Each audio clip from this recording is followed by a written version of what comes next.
Before we begin, I want to give a big thank you to Rogue Theory for coming on to the channel. This video is incredibly high quality and took a lot of time for him to make, so if you want to support him in any way, shape, or form, 100% make sure to go to his channel, link is in the description. But with that, take it away, Mr. Rogue Theory. Welcome back to A Rogue Theory, where we explore the origins, influences, and playability of your favorite archetypes. Remember to like and subscribe to start the speedrun to 10k subs, maybe. Today we are covering speed. Faster than fast, quicker than quick, one winner, a YCS filled with losers. This is FA, the fastest archetype ever made.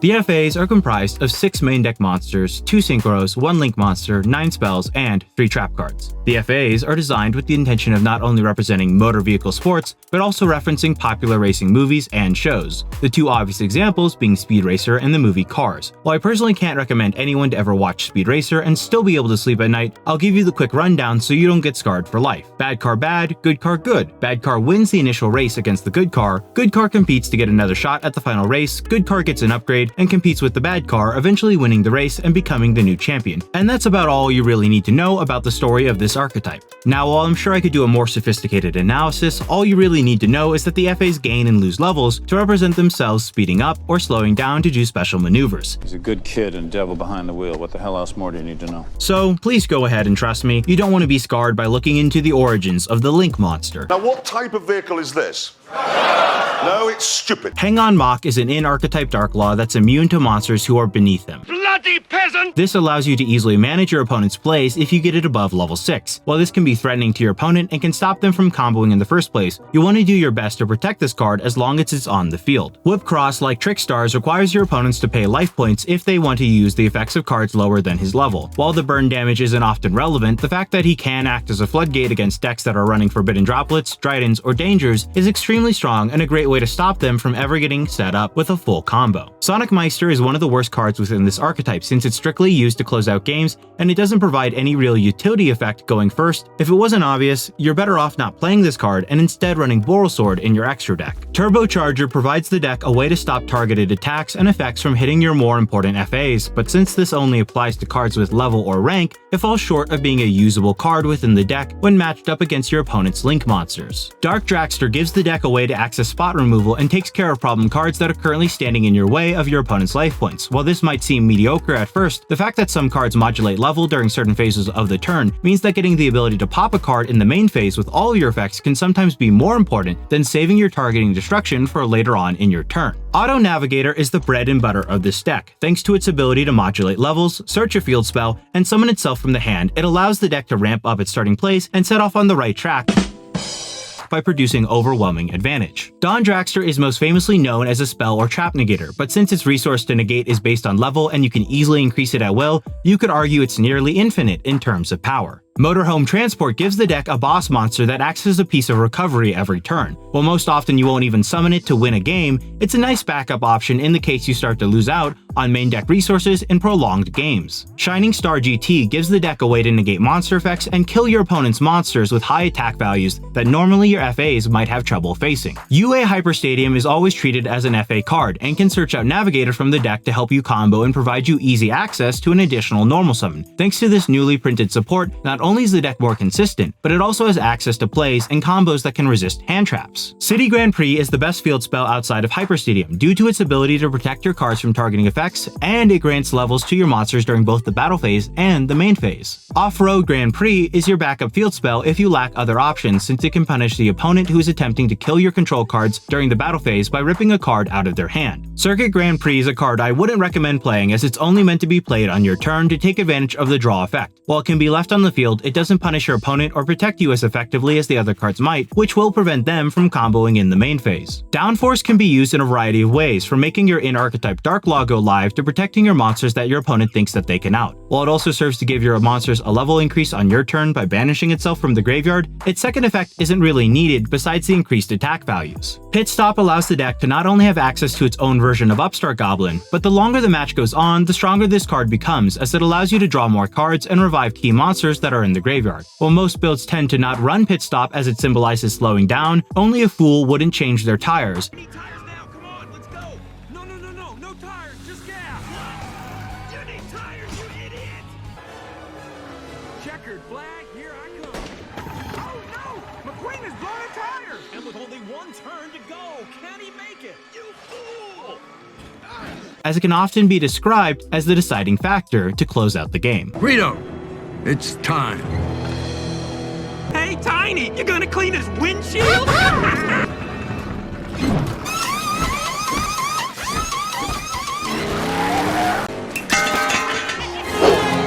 Pit stop.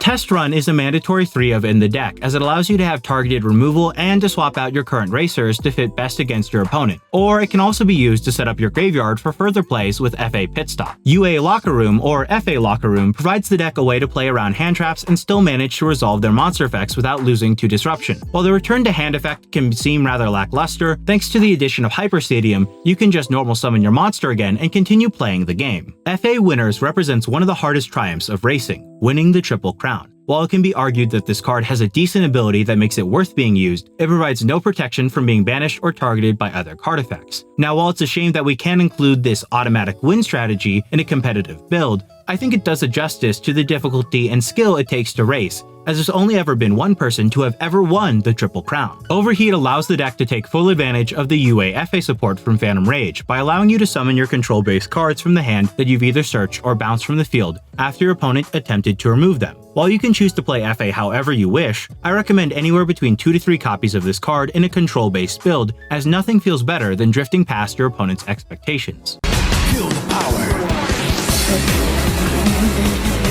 仕掛けるポイントはこの先の5連続ヘアピンカーブ。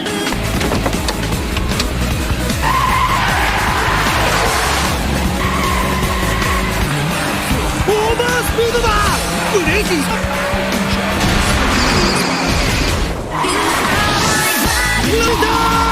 Dead Heat is probably one of the weirder cards of this archetype in how it relies on luck. While it's meant to be a reference to the end of the Speed Racer movie and tries to show the connection one has between the car and the driver, the fact that your opponent can pull a Joey Wheeler and outright beat you through luck makes this a rather weak card. Thankfully though, you won't take damage if you lose the dice roll. UA Man of the Match recognizes the famous achievement given in any sport known as MVP. While it can be used to provide a huge comeback for any deck in the late grind game, I personally wouldn't recommend it even in a slower control build, as you gotta go fast!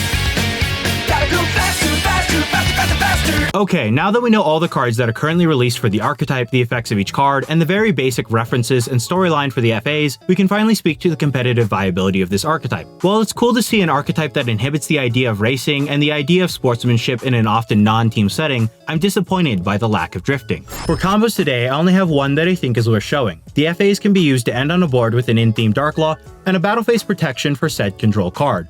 While you could easily end on a stronger board with multiple negates, I don't believe combos that require 4 cards will help a player, as this deck has many different plays depending on what you open. Here's the list that I'm currently playing around with. While many decks tend to focus on comboing off turn 1, this deck likes to take it slow at first before comboing on its second turn, and is cheeky +1 tactics by using Unending Nightmare to pop FA Pit Stops to draw extra cards and cycle through field spells later in the game. While I haven't explored the full strength of the new Rose-based support cards recently released, I can say that they hold surprising synergy for the FAs, and might just make them consistent enough to see competitive play. Now, while this deck of racing fanatics might seem weak at first, the more you play around and manage the archetype, the better it becomes as you begin to learn how to shift into maximum overdrive. You'll never catch me, Krabs. Not when I shift into maximum overdrive.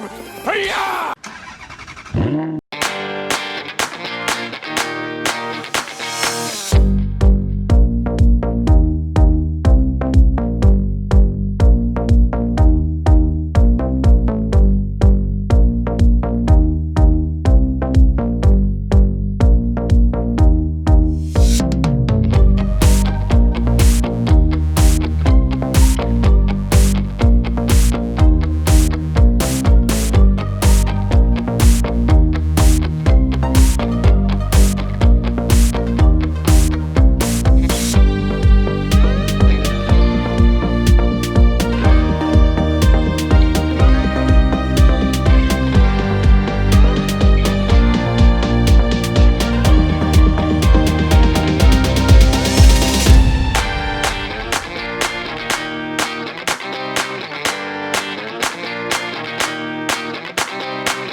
I want to thank GoldenNova for not only helping me with the YouTube algorithm, but also for giving me the chance to collaborate with him and bring together a community of content creators, eventually, that help inspire each other and also our friends. Anyways, that's all. If you want to support me on Patreon and recommend your favorite archetypes, you can do so once a month, and my Discord community will go ahead and vote on them, and whichever is the most popular will be covered. This month, it's Burning Abyss, so feel free to do so. There will be links in the description down below.